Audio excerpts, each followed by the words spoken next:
최근 자신의 골프 리조트에서 스트리퍼가 캐디로 등장하는 스트립걸 클럽 주최 골프 대회를 열려고 했다가 구설수에 오른 트럼프 대통령은 공화당 대선 후보 시절 기혼 여성과 강제로 성관계를 맺으려 했다는 사실이 폭로되며 공화당 내에서도 사퇴가 거론됐지만 대통령에 당선됐다. 일국의 대통령이라면 도덕적으로도 깨끗해야 한다고 생각하는 한국 같으면 파탄이 났어도 벌써 났을 것이다. 그러나 정치 생명에는 치명타를 입히지 못했다. 미국민들의 여론이 대통령의 도덕 문제 심각성을 드러내지 않았기 때문이다. 그러면 대통령의 섹스 스캔들에 대한 미국민들의 시각은 어떤 것일까?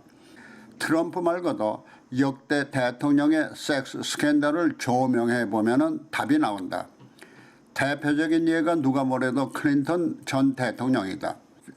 아칸소 주지사 때부터 카바레 가수 출신을 비롯해서 수없이 많은 각계 여성들과 섹스 스캔들을 일으켰던 그가 대통령 시절 모니카 루인스키라는 여성을 백악관까지 끌어들여서 섹스 스캔들을 일으키면서 탄핵의 도마 위에까지 올랐다. 그러나 그는 탁월한 국정연설을 통해서 국민들의 지지를 받으면서 반대당인 공화당 의원들을 압도했다. 연두교섭 발표 후 당시 LA 타임스가 실시한 여론조사에서 과반수가 그의 행정 능력을 긍정적으로 지지한 것이다. 그의 부정적인 여자 문제에도 불구하고 국민들로부터 행정 능력을 인정받은 것은 실업률을 낮추고 인플레를 잡았을 뿐만이 아니라 빈곤율을 떨어뜨리며 중산층의 소득이 증가하는 등 경제 발전을 이룩한 것이 주 요인이었다. 이와 같은 경제적 요인을 바탕으로 국민들에게 앞으로도 잘 살 수 있다는 희망을 주는 자신의 전 국정연설은 모니카 루인스키와의 섹스 스캔들에도 불구하고 행정 능력이 있는 대통령으로 각인된 것이다. 한국적 도덕관념으로 보면 이중인격적인 뻔뻔함을 드러낸 것이지만 실용적인 면을 탓했다고 할 수 있다. 클린턴 대통령 외에도 뉴 프론티어의 기수로 추앙받는 케네디 대통령은 숱한 여자 문제에도 역사의 기록은 그가 호색적인 인간이 아닌 젊고 위대한 대통령으로 부각되고 있다.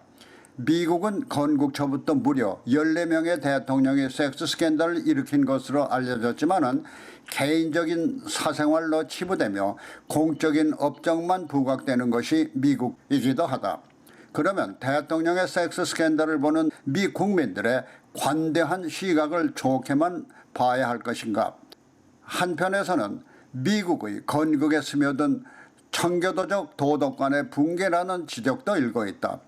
클린턴 대통령이 섹스 스캔들을 일으키면서 실시된 각종 여론조사에서 대통령의 업무 능력이 중요한 것이지 여자 문제는 중요하지 않다는 지적이 지배적이었다. 당시 워싱턴 포스트와 하버드 대학이 공동으로 실시한 여론조사에서는 응답자의 50%가 대통령으로서의 도덕적 책임을 소홀했다고 지적했지만 절반에 가까운 48%는 업무 능력이 훌륭하다면 도덕적 문제는 개인에 중요하지 않다는 반응을 보인 것이다.